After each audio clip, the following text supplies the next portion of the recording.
بسم اللہ الرحمن الرحیم۔ شروع اللہ تعالیٰ کے نام سے جو بڑا مہربان نہایت رحم والا ہے۔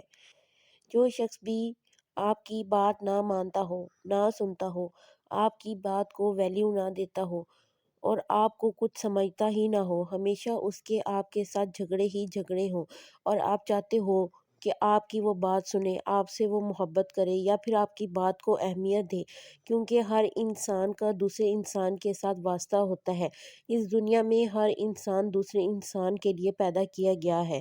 کچھ انسانوں کا بہت گہرا تعلق ہوتا ہے جن کی ضرورت ہمیں ہمیشہ ہوتی ہے، اور کچھ انسانوں کا دوسرے انسانوں کے ساتھ تعلق اتنا گہرا نہیں ہوتا۔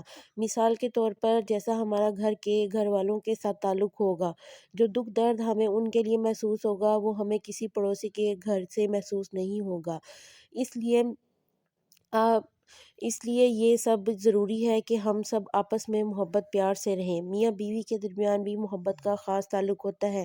رشتہ داروں کی محبت سے بڑھ کر کہیں گنا زیادہ میاں بیوی کی محبت کا تعلق ہوتا ہے۔ اسی طرح اولاد اور ماں باپ کی محبت کا تعلق ہوتا ہے۔ اولاد چاہتی ہے کہ ماں باپ اس کی بات مانے، ماں باپ چاہتے ہیں کہ اولاد ہماری فرما بردار ہو۔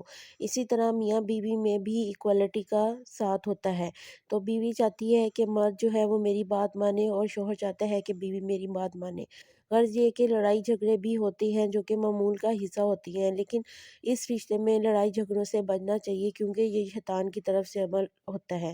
تو اس لیے ضروری ہے آج آپ کو جو آیت بتانے جا رہے ہیں انشاءاللہ 100% وہ ورک کرے گی انشاءاللہ عز و جل۔ بس آپ نے 7 مرتبہ سورۃ توبہ کی آیت آج آپ کو بتانے جا رہے ہیں، آپ نے 7 مرتبہ پڑھ کر اس بندے کے پاس چلے جانا ہے، اور جو بھی آپ بات منوانا چاہیں گے، جو بھی آپ بات کریں گے وہ آپ کی بات کو سنے گا اور آپ کی بات کو تسلیم کرے گا۔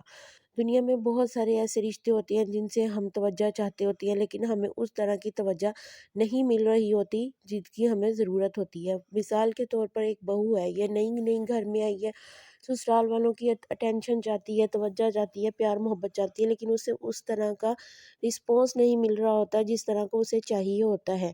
تو اسے چاہیے کہ یہ آیت پڑھ کر جو بھی بات کرے تو وہ اپنے سسرال والوں سے منوا سکتی ہے، بس اللہ تعالیٰ پر یقین ہونا چاہیے۔ اللہ تعالیٰ سے فیصلے کروانے ہیں، تجربہ یا آزمانا نہیں ہے اس عمل کو، کیونکہ یہ عمل بہت ہی زیادہ خاص ہے۔ آپ سب سے گزارش ہے کہ آپ اس ویڈیو کو سکپ نہ کیجیے گا اور ویڈیو کو اینڈ تک دیکھیے گا، کیونکہ اس کا ہر پارٹ بہت زیادہ امپورٹنٹ ہے۔ اور اگر آپ ابھی تک ہمارے چینل اسلامی باتیں 254 پر اگر نیو ہیں تو اس کو پلیز سبسکرائب کر دیں، شیئر کر دیں، بیل آئیکن کو پریس کر دیں تاکہ آنے والی ہماری تمام ویڈیوز آپ تک پہنچ سکیں۔ اس لیے چلیے بڑھتے ہیں اپنے وظیفے کی جانب، لیکن اس سے پہلے کچھ ضروری باتیں جو کہ بہت زیادہ ضروری ہیں وہ میں آپ کو بتانا چاہوں گی کہ آپ نے ان باتوں کا خاص دھیان رکھنا ہے۔ آپ کو جب بھی بات منوانی ہے تبھی آپ نے یہ آیات پڑھنی ہے، اور کتنے دن تک پڑھنی ہے اس کی کوئی لیمٹ نہیں ہے۔ جب بھی آپ کو ضرورت پڑتی ہے، جب بھی آپ کو حاجت طلب ہوتی ہے کہ یہ فلانا بندہ مجھ سے بات نہیں کر رہا، میری بات کو اہمیت نہیں دے رہا، تو آپ نے اس آیت کو پڑھنا ہے، اور اس آیت کو باوضو ہو کر آپ نے پڑھنا ہے، تو انشاءاللہ آپ خود اس کے مثبت اثرات بہت جلد دیکھ لیں گے۔ تو چلیے چلتے ہیں آیت کی طرف، لیکن اس سے پہلے درود ابراہیمی ہم لوگ پڑھ لیتے ہیں۔ بسم اللہ الرحمن الرحیم۔ اللہم صلی علی محمد وعلی آل محمد کما صلیت علی ابراہیم وعلی آل ابراہیم انک حمید مجید۔ اللہم بارک علی محمد وعلی آل محمد کما بارکت علی ابراہیم وعلی آل ابراہیم انک حمید مجید۔ تو کچھ لوگوں کا کمنٹ سیکشن میں ایک یہ بھی سوال ہوتا ہے کہ ہم سورۃ توبہ کی آیت پڑھ رہے ہیں تو سورۃ توبہ شروع کرنے سے پہلے تو بسم اللہ نہیں پڑھتے۔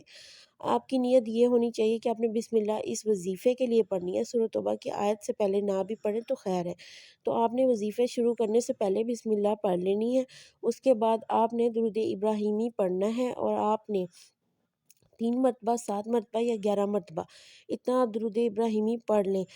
بہتر تو یہ ہے کہ زیادہ سے زیادہ درود ابراہیمی پڑھا کریں، کیونکہ اس میں تمام مشکلات کا حل ہوتا ہے۔ لیکن اگر آپ 3 مرتبہ بھی پڑھ رہے ہیں تو بھی کافی ہے۔ اس کے بعد آپ نے سورۃ توبہ کی آیات جو میں ابھی آپ کو اسکرین پر شو کروں گی، تو آپ نے ان کو 7 مرتبہ آیات کو پڑھ کر پھر 3 مرتبہ آپ نے درود ابراہیمی پڑھ لینا ہے، کیونکہ درود ابراہیمی کی بہت زیادہ خاص فضیلت و اہمیت ہے۔ درود ابراہیمی پڑھنے والے پر فرشتے رحمتیں نازل فرماتے ہیں، اور ان کی دعا جو کہ جائز دعا ہے وہ ہر حال میں قبول ہوتی ہے۔ آپ سب سے گزارش ہے کہ آپ نے یہ والی آیات جو ہیں، جو کہ میں آپ کو ابھی پڑھ کر سنا رہی ہوں، آپ نے ان آیات کو پڑھنا ہے، اور آپ سے ان آیات کو صرف جائز حاجات کے لیے پڑھنا ہے۔ کوئی ناجائز حیات کے لیے اگر آپ یہ پڑھیں گے، کوئی ناجائز مقصد ہوگا تو وہ الٹا آپ پر ہی پریشانی کا سبب بنے گا، آپ کی یہ خواہش یا مقصد پورا نہیں ہوگا۔ اس لیے اپنے جائز حاجات کے لیے یہ پڑھنی ہے۔ بسم اللہ الرحمن الرحیم، ان اللہ لہ ملک السماوات والارض یحیی و یمیت وما لکم من دون اللہ من ولی ولا نصیر۔ سورۃ توبہ کی یہ آیت ہے، تو آپ نے اس کو آیت کو 7 مرتبہ پڑھ کر آپ نے چلے جانا ہے اس شخص کے پاس جس سے آپ بات بنوانا چاہتے ہیں۔ تو بسم اللہ اس آیت کے سٹارٹ میں لکھ دی ہے، مطلب یہ ہے کہ آپ نے وظیفہ بسم اللہ پڑھ کر شروع کرنا ہے، پھر 3 مرتبہ درود ابراہیمی پڑھنا ہے، اور پھر آپ نے اس آیت کو 7 مرتبہ پڑھنا ہے۔ جزاک اللہ الخیر۔